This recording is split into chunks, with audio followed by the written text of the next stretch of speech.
Arizona voters rarely get too excited about the primaries. Let's get to work. Typically, even though the stakes can be high, turnout is low. There's a built-in advantage to candidates on the far left or the far right fringes. And in some districts dominated by one party, the winner of the primary is almost guaranteed to win the general election. It's a hoax. It's a scam. Chuck Coughlin is one of the supporters behind the Make Elections Fair Act. The proposal would eliminate partisan primaries and replace them with a single primary where Democrats, Republicans, independents, and other candidates would all appear on the same ballot. The end result, he claims, means more voter participation and candidates who have to appeal to a broader base of voters. Let voters express their support openly, without barriers to participation, both on a candidate and a voter level, and it's going to be better. It's better choices, better candidates, better Arizona. Coughlin argues that the current partisan primary system discriminates against the state's largest bloc of voters. Independents now make up nearly 35% of the electorate. But currently, if they want to vote in a primary, they have to take the additional step of picking a party and requesting a partisan ballot. Many races, congressional seats on down, are decided in the primary. So we make it, more challenging for the largest group of voters to participate.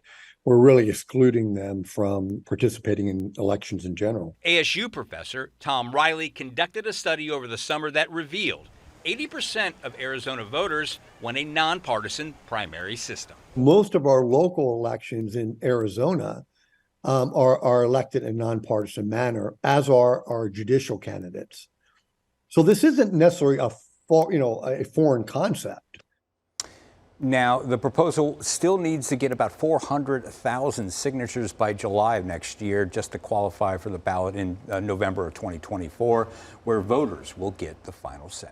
I know in the newsroom we were talking about, would it be the top 3 vote getters? And then what happens with a general election, too? Yeah, that's a question. And ultimately, that could go to the legislature, not this legislature, but the one that's elected in 2024. They would have to decide how the general election is conducted, because the way this ballot initiative is written, it says you have to shove 2 of the winners or the primary contenders to the general election, but you could throw more up there. But if you throw more than 2 or more than 2 candidates, you have to rank them.